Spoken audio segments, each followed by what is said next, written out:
The day was grey and overcast, as if the heavens themselves were burdened by secrets too heavy to bear. Alice sat on her bed, feeling the weight of her father's words from just hours ago. "I wasn't always your father, Alice. You were adopted." His voice had been calm, his eyes unsettlingly void of any emotion. For years, he had been her world, her kind, dependable father. The man who read bedtime stories, packed lunches, and cheered her on at every school play. The revelation had shaken her, leaving her with an overwhelming sense of betrayal. Yet, that was only the beginning of the horrors she was about to uncover. Alice's curiosity turned to dread as questions plagued her mind. She began to explore their large, creaky house in the outskirts of town, a house she now felt she barely knew. It was filled with memories and countless stories, but one evening she stumbled upon a part of it that had been hidden from her. Behind an old, disused bookshelf in the basement, Alice discovered a trapdoor leading to a dark, winding staircase. Every instinct screamed for her to turn back, but an inexplicable force urged her downward. She gripped the cold metal railing as her footsteps echoed in the tight stairwell. Her heart pounded, the air grew dense, and a sickly metallic smell filled her nostrils as she descended.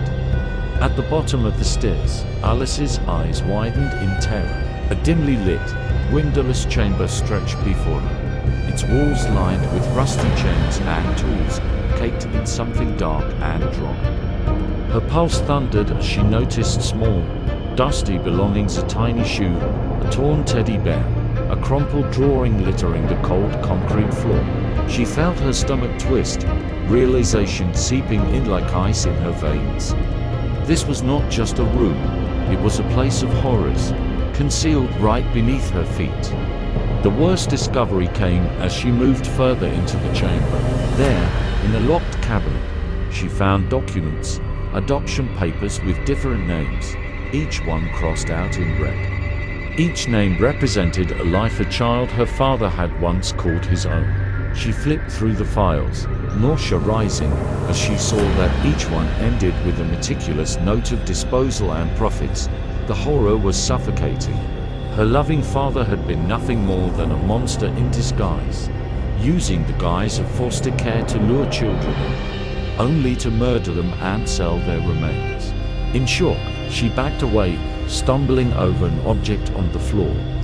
Her trembling hand reached down, and she picked up a dusty, leather-bound notebook. She turned to the first page, heart pounding, as she read the familiar handwriting. It was a journal, her father's thoughts, confessions, and chilling accounts of his actions. He had written in great detail, describing the twisted pleasure he felt in controlling the fates of the innocent children he pretended to care for.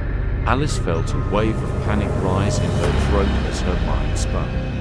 She remembered times when he would disappear at night, excusing his absence with vague explanations.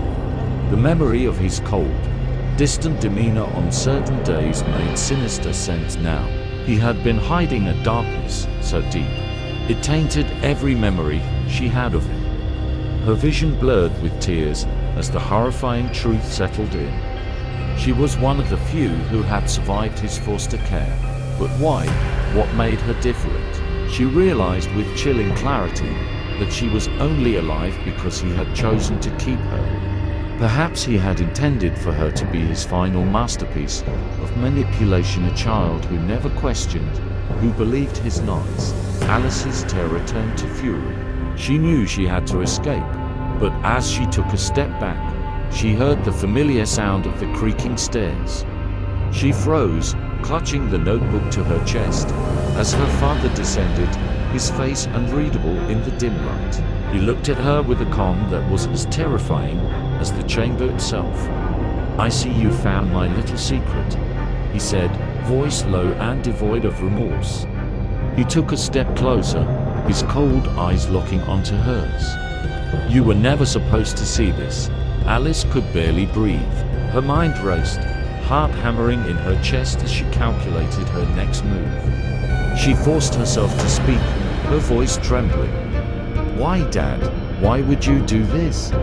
He tilted his head, a hint of a twisted smile creeping onto his face. "Everyone needs a purpose, Alice. Some people build homes.